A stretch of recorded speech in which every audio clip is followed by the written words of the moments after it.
Saya ingin gambarkan aja dulu ya, jadi biar kawan-kawan juga jelas bagaimana UNER kalau kita berbicara tentang UNER dalam proses seleksinya. Proses seleksi yang pertama itu adalah beginilah cara UNER menilai tingkat SNBP. Ini dari rektornya langsung loh, gak main-main. Resmi. Dan katanya UNER gak mau dinomor 2 kan. Emang iya? Mau tahu seperti apa? Yuk mari kita bahas aja.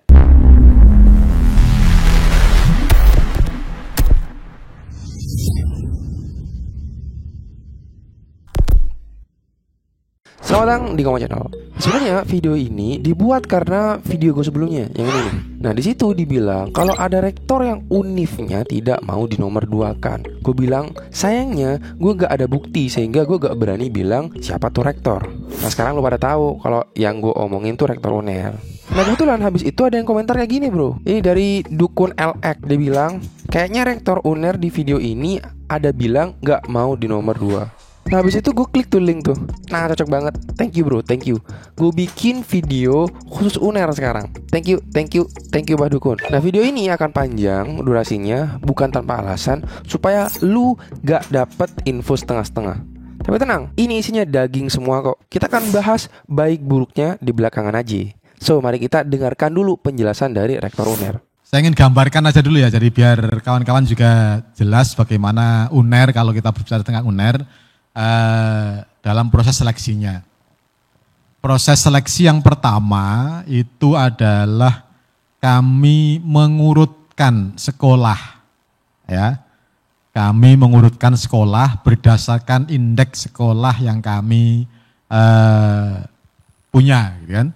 Jadi kami sudah punya indeks sekolah. Salah satu dasar utamanya memang adalah rata-rata nilai UTBK, gitu kan, di beberapa tahun yang lalu, bukan hanya setahun ya, jadi bukan hanya tahun yang lalu, tapi di beberapa tahun yang lalu. Itu salah satu faktornya, dan bahkan mungkin menjadi faktor utama lah, gitu, untuk bisa mengurutkan sebenarnya indeks sekolah di yang masuk UNER itu seperti apa. Sehingga kami nanti akan punya urutan, sekolah A, B, C, D, E, F, G, itu kami punya semua, gitu kan, urutan-urutan dari yang ada. Nah, setelah urutan dari sekolah ini rampung, kami kemudian mengurutkan pada masing-masing program studi pilihan, ya, ranking dari pemilih program studi itu pada staf sekolah, sehingga urut nanti. SMA berapa tadi? 17? 19. SMA 19 misalnya kan, yang di farmasi itu kira-kira ranking berapa saja yang daftar di sana, gitu kan. Kami nggak mengurutkan nilai lagi, kalaupun nanti mengurutkan nilai, tapi itu pun akan hanya menunjukkan urutan ya, yang terbaik sampai dengan yang terkecil, gitu kan. Kemudian proses seleksinya adalah kami tentu mengambil mereka-mereka yang berada pada posisi nilai tertinggi pada sekolah tertinggi terlebih dahulu, gitu kan.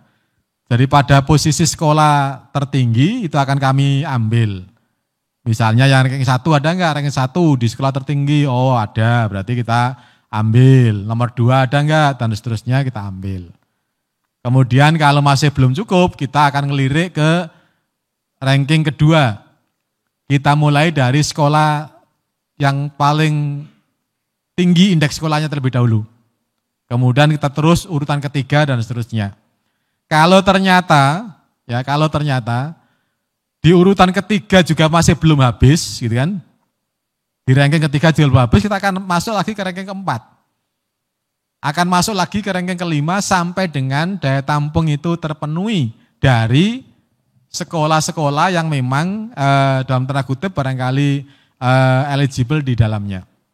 Sehingga lagi-lagi kita belum bisa memastikan bahwa seseorang yang ranking misalnya, mohon maaf, Mas Haikal nggak tahu nanti posisinya ranking berapa sebenarnya di sekolah itu, gitu kan? Di sekolah itu karena biasanya khawatirnya case untuk SMA 19 ini yang ranking 1, 2, 3, 4, 5, 6, 9, 10 itu ngambil kedokteran semuanya. Tinggal yang di ranking 11 ngambil farmasi. Misalnya gitu kan.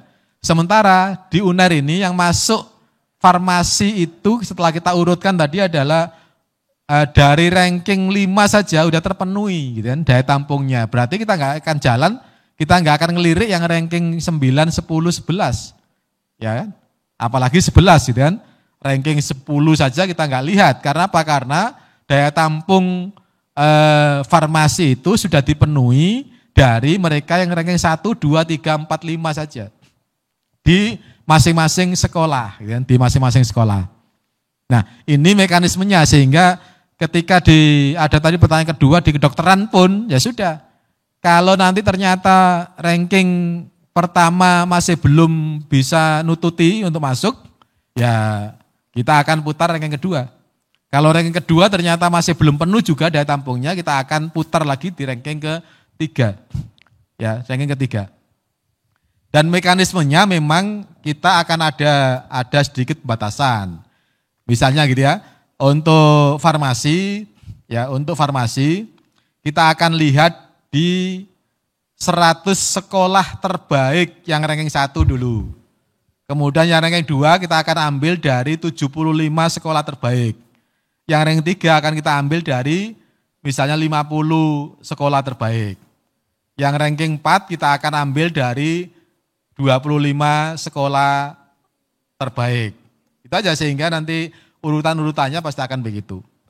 Sehingga tentu saja case Mas Haikal akan bisa berharap cukup banyak sepanjang tadi yang ranking 1, 2, 3, 4, 5, 6 dan seterusnya tadi nggak milih farmasi gitu kan. Milihnya di tempat yang lain. Nah begitu kami sudah memenuhinya dengan ranking 1, ranking 2, ranking 3 ya mohon maaf gitu kan. Sementara posisi SMA 19 kita nggak tahu di urutan ke berapa dalam daftar indeks sekolah itu. Ya, jadi itu pertimbangan utamanya sehingga KANS tetap ada.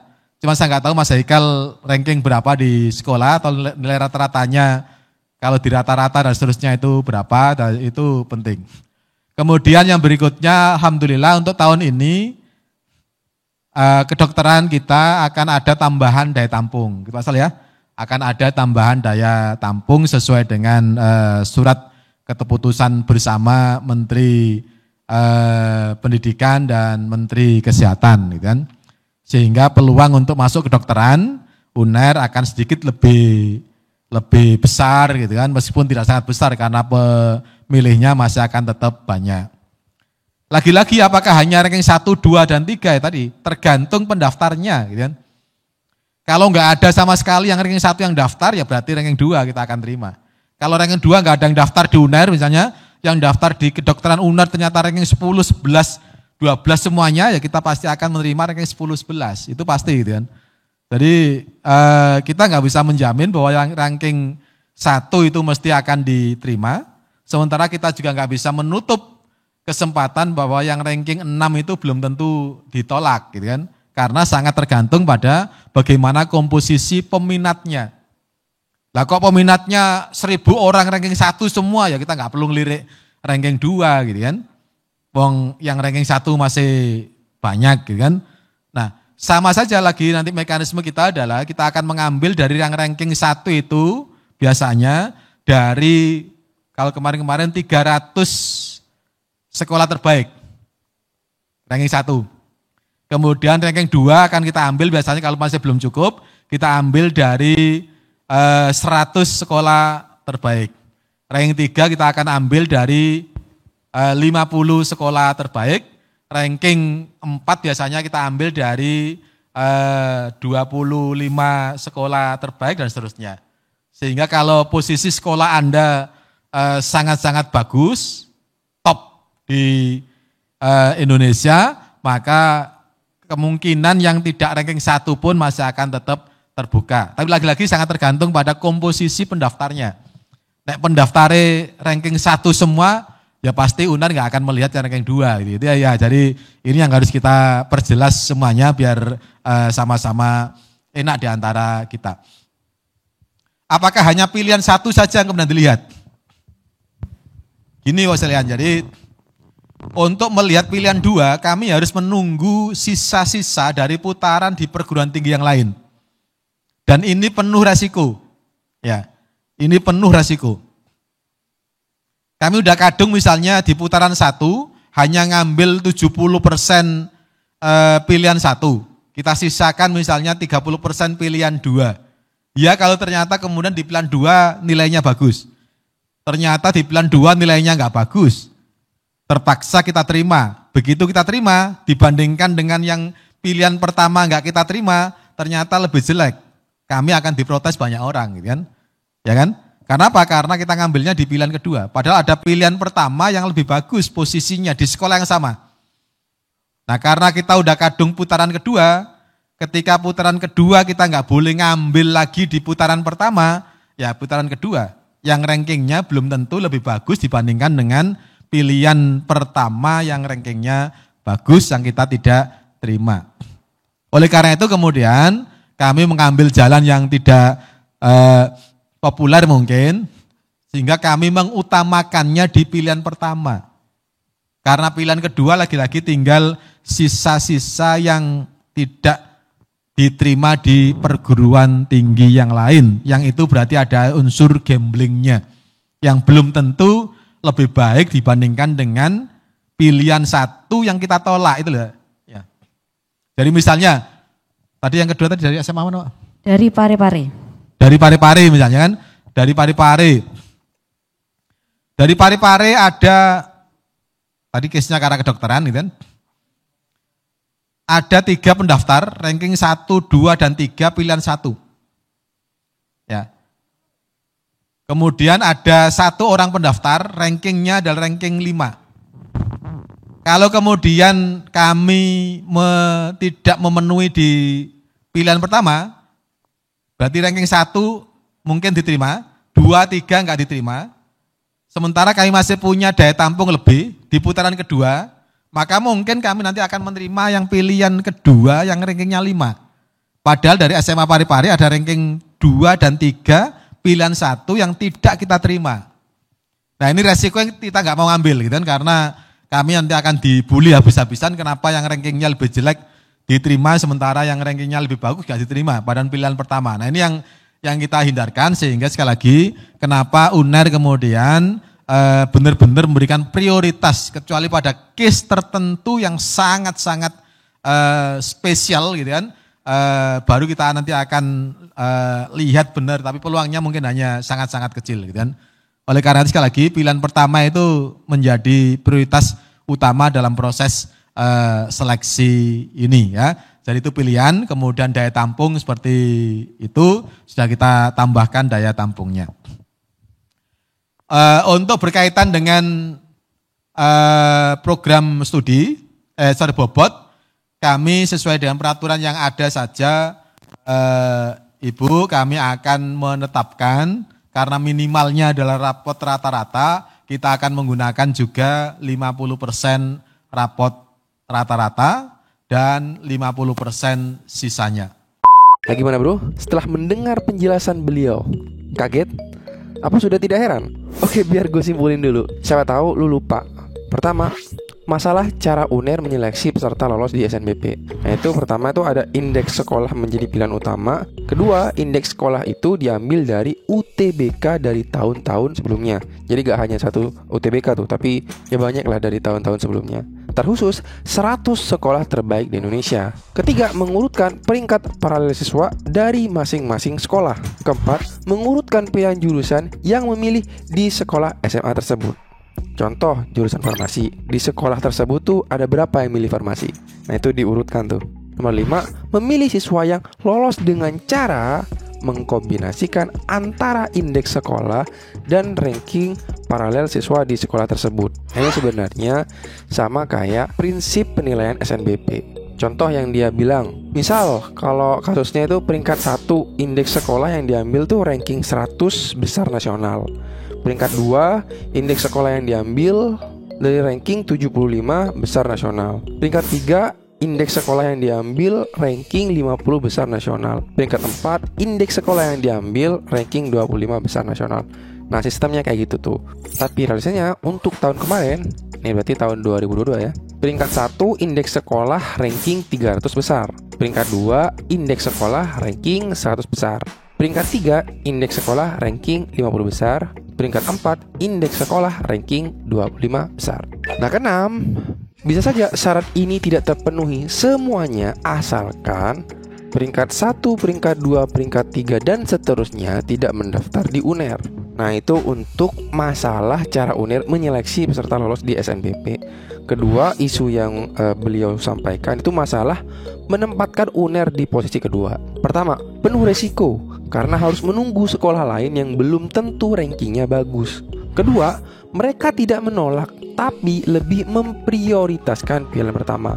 Ya tapi kita rasanya udah tahu ya, kayak kalau gak ada pilihan 2 yang diterima di UNER, ya mungkin karena UNER favorit, jadi pilihan pertama itu selalu diutamakan. Ketiga, bisa saja pilihan kedua terpilih, tapi ini khusus untuk kasus-kasus tertentu yang jarang sekali dilakukan oleh UNER.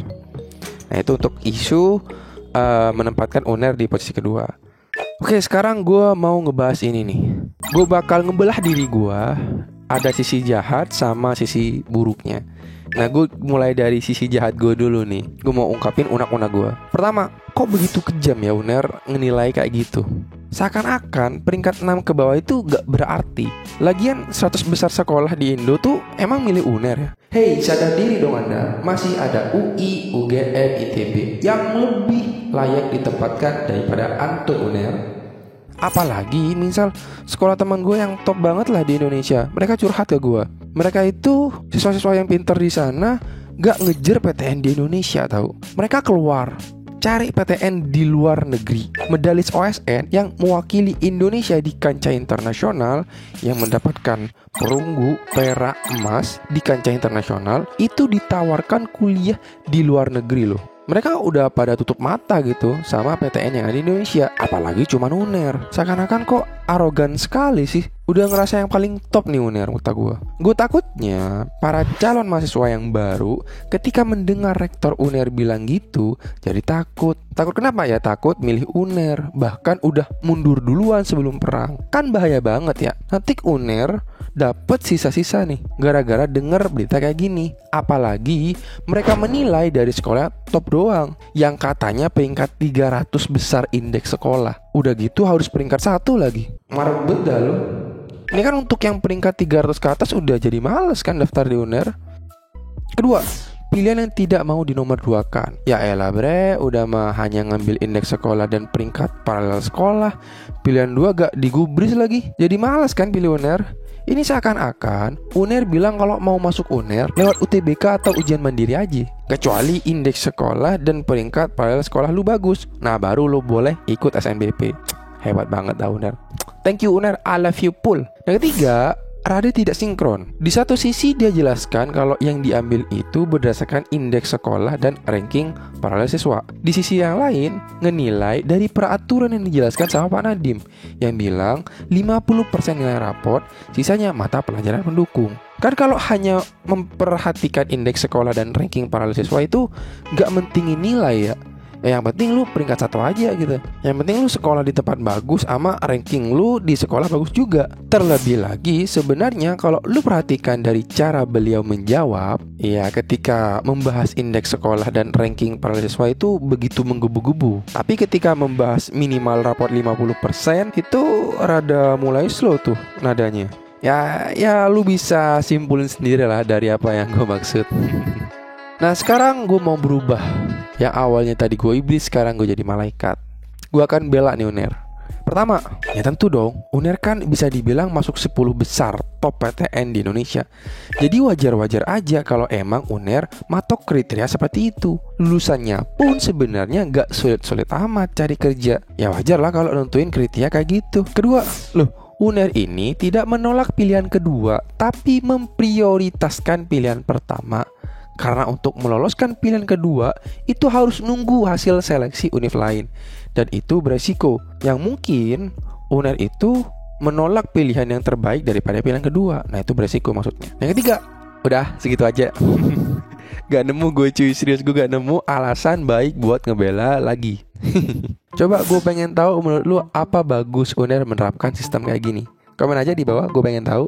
Keluarin unek-unek lu tentang apa yang dibicarakan sama rektor UNER ini. Dan jangan lupa like, comment, subscribe, karena gue jamin masih banyak video-video gue yang menarik tentang SNBP, SNBT, dan ujian mandiri yang sudah pasti lebih seru daripada debat Pilpres 2024. Sialan, video gue turun gara-gara ada Pilpres bro. Lagian ngapain sih terlalu fanatik gitu sama Pilpres? Kalau lu mau ngubah nasib ya dari lu sendiri, bukan dari presiden. Gitu aja kok repot. Udah gitu aja. Gue dari Koma Channel mengucapkan terima kasih sebanyak-banyaknya.